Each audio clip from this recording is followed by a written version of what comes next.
ورسوله الذي لا نبي بعده أما بعد. Hadirin dan hadirat yang dimuliakan Allah Subhanahu wa taala. Alhamdulillah, di subuh kali ini kembali kita bisa duduk di Masjid Jabal Uhud setelah melaksanakan i'tikaf, qiyamul lail, kemudian juga salat subuh berjamaah. Dan kita hanya berdoa kepada Allah Subhanahu wa taala, semoga di 10 akhir Ramadan ini kita diberikan taufik oleh Allah Subhanahu wa taala mendapatkan malam terbaik dalam Islam, Lailatul Qadar. Salawat dan salam kita haturkan kepada Rasul kita, Nabi kita Muhammad sallallahu alaihi wa ala alihi wasallam.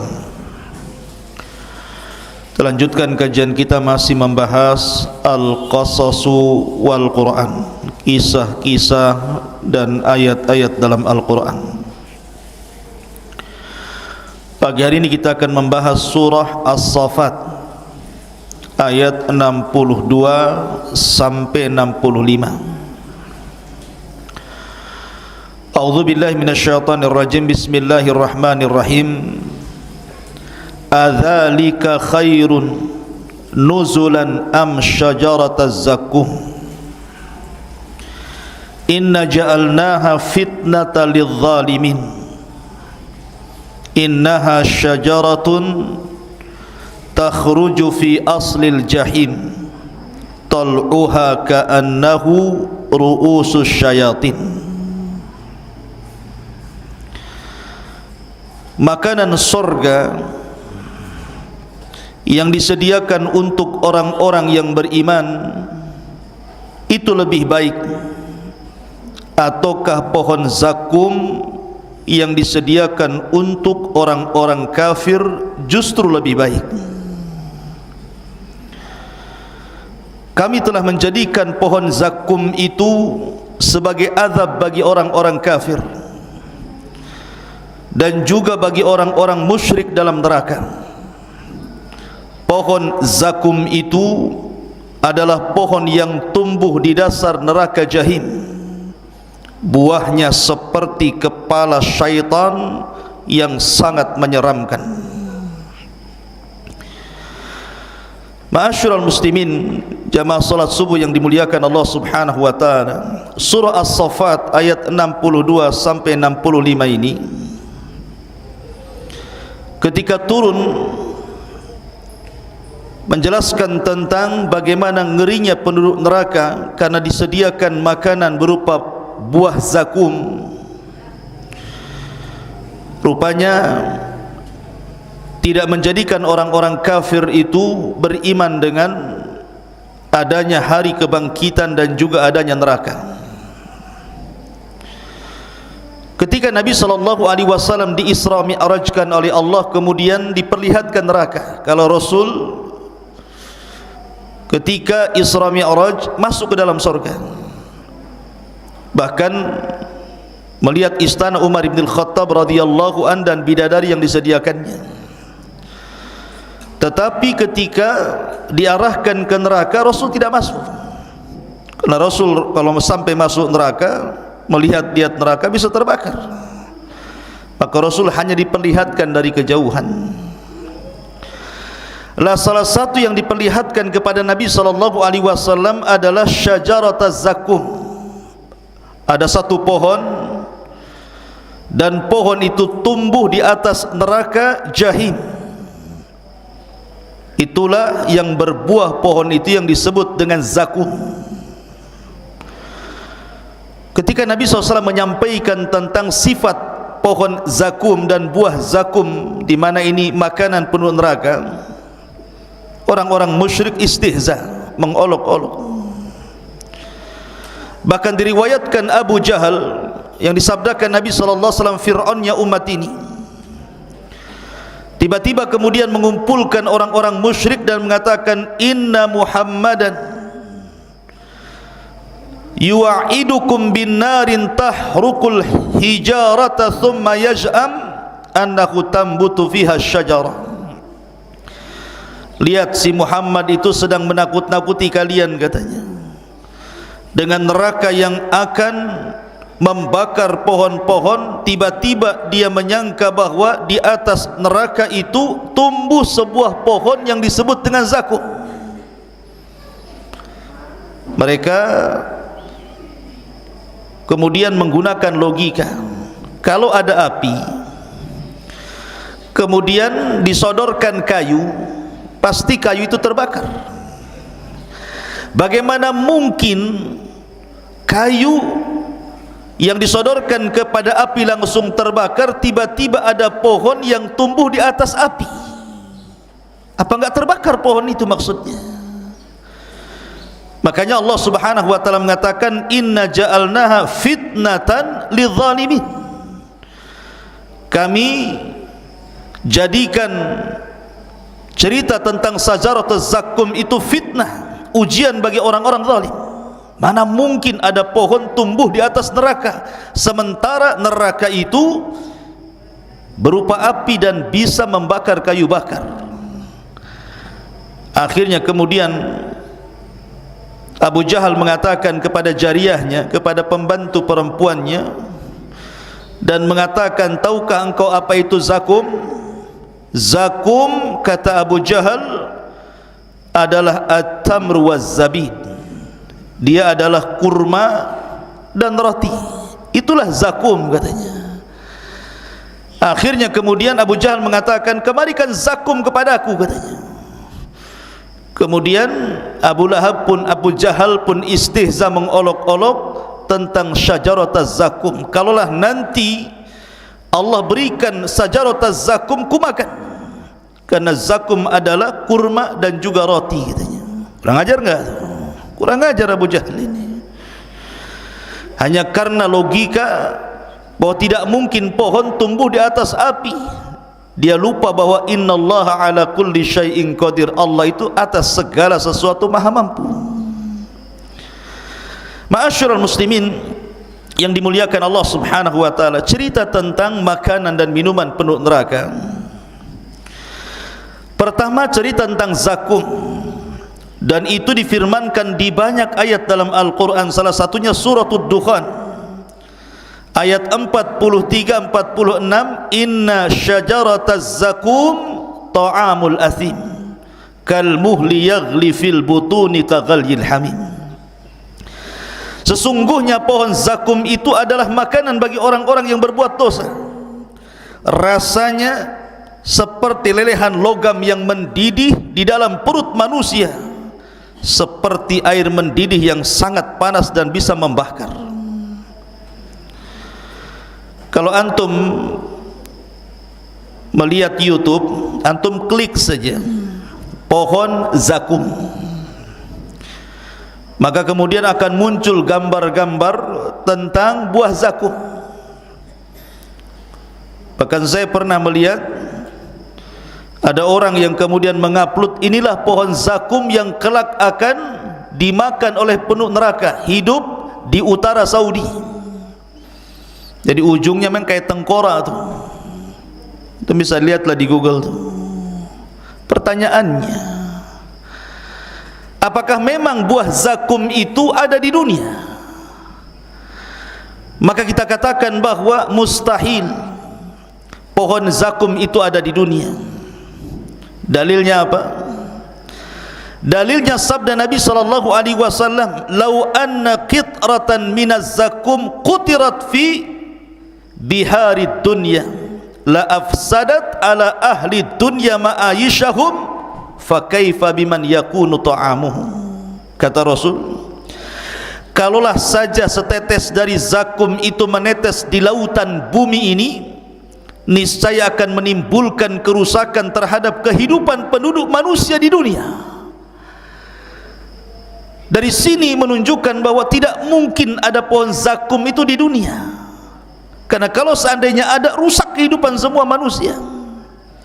Berarti itu namanya zakum-zakuman namanya, bukan zakum beneran ya. Tidak ada pohon zakum di dunia ini. Makanya Allah Subhanahu wa taala dalam ayat ini mentasbih sesuatu Yang majhul tidak diketahui dengan sesuatu yang tidak diketahui juga. Perhatikan Allah mengatakan innaha syajaratun takhruju fi aslil jahim tal'uha ka'annahu ru'usus syayatin. Pohon zakum itu hidup di dasar neraka jahim, hidup di neraka, tumbuh di neraka. Kemudian Allah mengatakan tal'uha ka'annahu ru'usus syayatin, buahnya seperti kepala-kepala syaitan. Ada orang yang pernah melihat kepala syaitan, ikhwan? Enggak ada. Siapa yang pernah melihat kepala setan? Kayak apa memang setan itu? Ada orang-orang marah sama kawannya, setan kau katanya. Itu bukan itu. Karena setan itu sifat. Tapi kalau yang dimaksud setan itu adalah jin yang jahat, siapa yang pernah melihat jin? Iblis, tidak ada yang tahu bentuk iblis seperti apa. Sebagaimana kita tidak tahu bentuk iblis seperti apa, maka kita pun tidak tahu bentuk pohon zakum. Itu namanya tashbihul majhul bil majhul namanya. Menyerupakan sesuatu yang tidak diketahui dengan sesuatu yang tidak diketahui. Maka jangan pernah menggambarkan ada di dunia ini pohon zakum. Tidak ada yang tahu pohon zakum itu hanya tumbuh di neraka. Tidak ada di dunia. Berarti gambar-gambar di internet itu adalah zakum hoax namanya, atau hoax ya. Jangan dipercaya. Apalagi Allah Subhanahu wa taala mengatakan dalam surah Isra ayat 60, wasyajaratul mal'unah, dan pohon itu adalah pohon yang dilaknat. Pohon yang dilaknat. Ma'asyiral muslimin yang dimuliakan Allah Subhanahu wa taala. Ini makanan yang disebutkan di dalam Al-Quran. Yang pertama adalah pohon zakum, pohon terlaknat, tumbuh di dasar neraka, memiliki duri, sekali makan hancur semua tenggorokannya. Makanya Allah mengatakan la yusminu minhu wa la yusminu wa la yughni min ju', tidak mengenyangkan sama sekali, tidak menjadikan dia gemuk dan tidak mengenyangkan sama sekali. Yang ada belum sampai ke perut, leher sudah hancur, tenggorokan sudah hancur. Itulah pohon zakum. Yang kedua, makanan penduduk neraka itu namanya dhari', dan itu disebutkan di dalam surah Al-Ghasyiyah ayat 7, ayat 6 sampai 7. Laisa lahum ta'amun illa min dhari' la yusmin wa la yughni min ju'. Mereka tidak memperoleh makanan selain dari dhari', tidak menggemukkan dan tidak pula menghilangkan lapar. Apa itu dhari'? Ada yang mengatakan bahwa dhari' itu sejenis tumbuhan yang berduri. Kalau pohon dhari di Hijaz, Hijaz itu Mekah Madinah, ada pohon yang berduri, orang-orang menyebutnya dhari'. Nah, penduduk Hijaz mengatakan bahwa itu disebut dhari' dan itu beracun. Buah dhari itu kalau dimakan beracun, sekali makan mati. Racunnya sangat mematikan. Bahkan tidak ada manusia yang mendekati pohon dhari itu di Hijaz sana. Karena memang kalau seandainya termakan daunnya atau buahnya, itu langsung mati. Racunnya sangat ganas. Lah, ini dhari yang ada di dunia, ikhwan. Bagaimana dhari yang ada di neraka? Walaupun mungkin ada dhari istilah orang-orang Arab Hijaz sana, tetapi Abdullah bin Abbas radhiyallahu anhu mengatakan, radhiyallahu anhuma mengatakan, laisa fid dunya minal jannati syai'un illal asma. Kata Abdullah bin Abbas radhiyallahu anhuma, perbedaan kesamaan di sorga dengan di dunia itu hanya sekedar nama saja, tetapi hakikatnya berbeda. Di dunia mungkin ada dhari', tetapi di sorga ada dhari', sama nama dhari', tetapi tentu akan berbeda hakikatnya. Ma'asyiral muslimin yang dimuliakan Allah Azza wa Jalla, ini yang kedua. Yang ketiga namanya ghislin.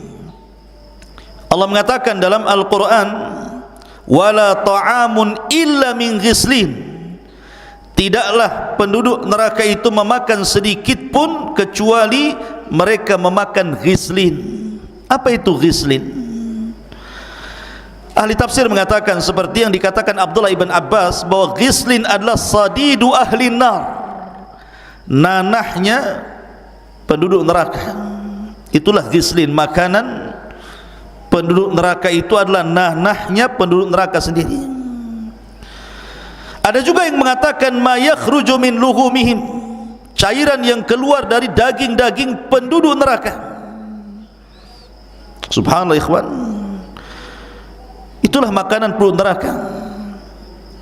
Jadi pertama zakum, yang kedua dhari', yang ketiga ghislin. Ada yang mengatakan bahwa tumbuhan ini cuma satu, tetapi kemudian cabangnya meliputi seluruh neraka. Semua neraka ada cabangnya. Ada juga yang mengatakan setiap neraka itu memiliki pohon-pohon ini. Ada juga yang mengatakan bahwa ada penduduk neraka itu kalau dia masuk neraka makanannya zakum saja. Ada penduduk neraka yang lain kalau masuk ke neraka itu makanannya dhari saja. Ada juga penduduk neraka itu kalau masuk ke neraka makannya ghislin saja, tidak ada yang lain. Tapi ada juga yang mengatakan diganti-ganti. Jadi kalau ada orang masuk neraka, pertama dikasih zakum sekian ribu tahun, kemudian diganti dengan dhari sekian ribu tahun, kemudian diganti dengan ghislin sekian ribu tahun.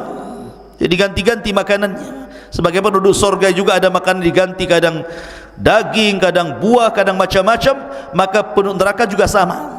Ada juga yang mentafsirkan seperti itu.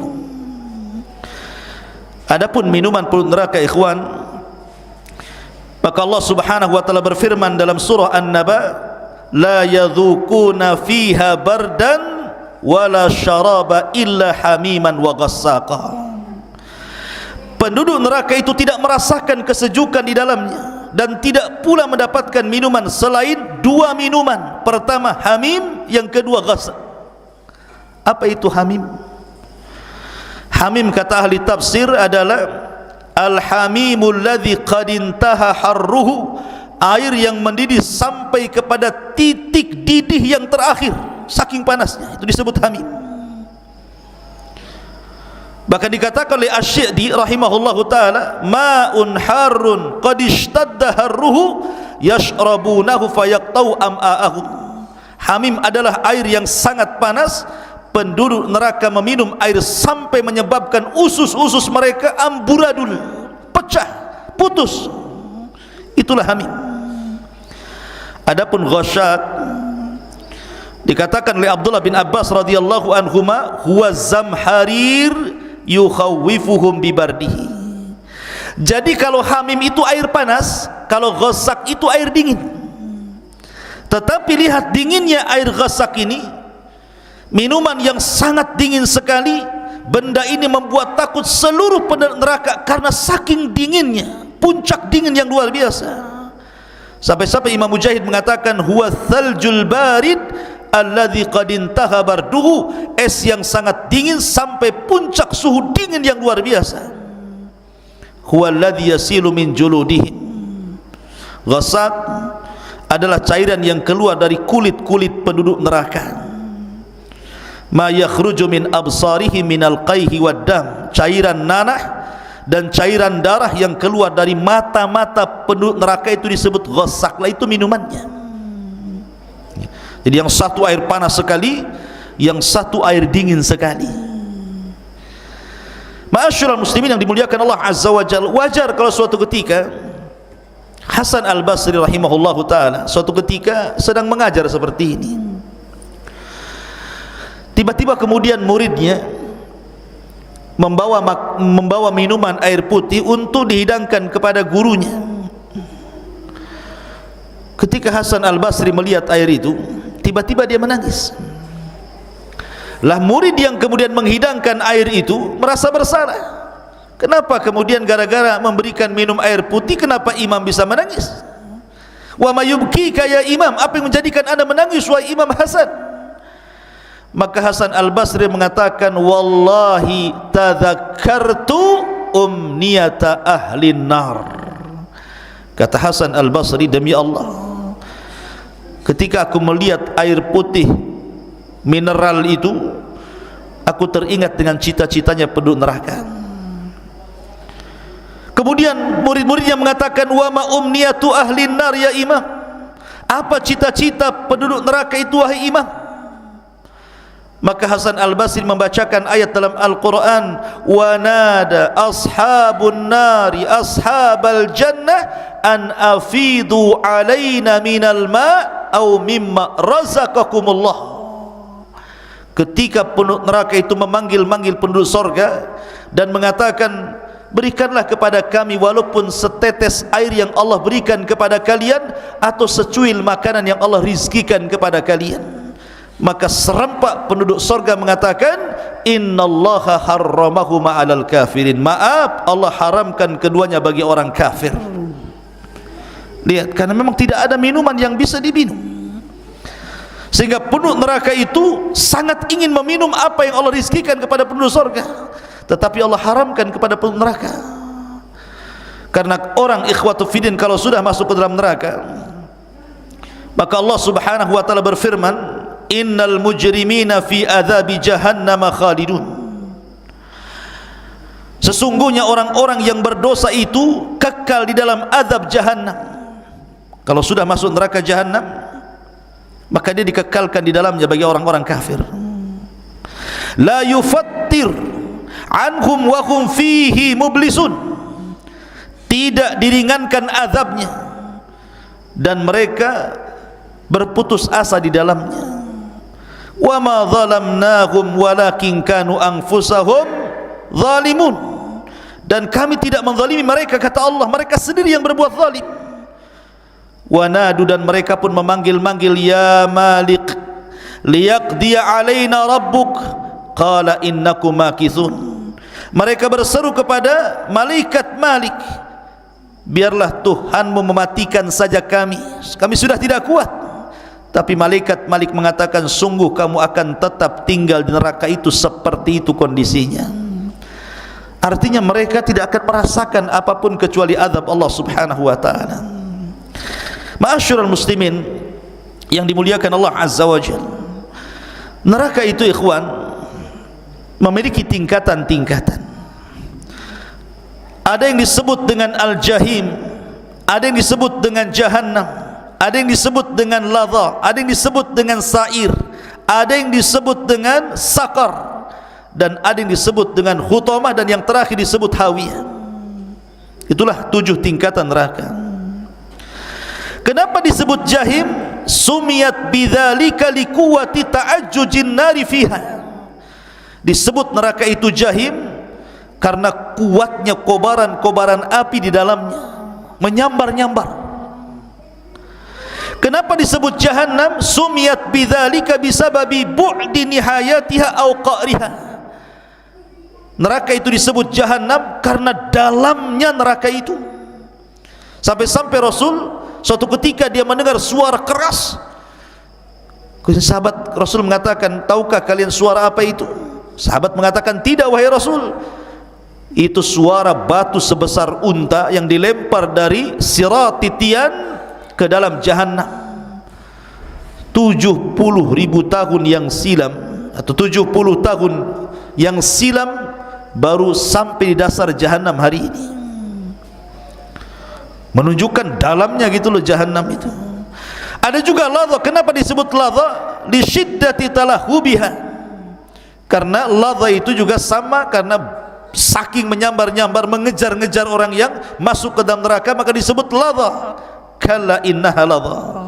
Kemudian ada sa'ir, li'annahu tahayyaj wa tatawaqqad, karena semakin hari api itu membesar, maka disebut sa'ir. Ada yang disebut dengan khutamah, sumiyat bidzalika likasriha wa tahshimiha, karena kalau orang masuk ke dalam khutamah maka akan dihancurkan badannya, akan diremukkan seluruh anggota badannya. Dan yang terakhir disebut hawiyah, karena orang yang masuk ke dalam hawiyah itu yadkhuluha yahwi fihi minal a'la ilal asfal, karena akan dilempar dari atas sampai ke bawah. Dan itu nerakanya orang-orang munafik, karena hawiyah itu dasarnya neraka. Innal munafiqina fi darkil asfali minan nar. Adapun nerakanya bagi orang-orang yang beriman, yang bermaksiat kepada Allah azza wa jal, maka nerakanya khusus yang disebut dengan jahannam. Jahannam ini khusus orang-orang yang beriman yang ahli maksiat. Orang kafir tidak masuk di sini. Dan itu tingkatan-tingkatan yang disebutkan oleh para ulama. Wallahu a'lam bissawab. Subhanakallahumma bihamdika asyhadu an la ilaha illa anta astaghfiruka wa atubu ilaik. Allahu ta'ala. Assalamualaikum warahmatullahi wabarakatuh.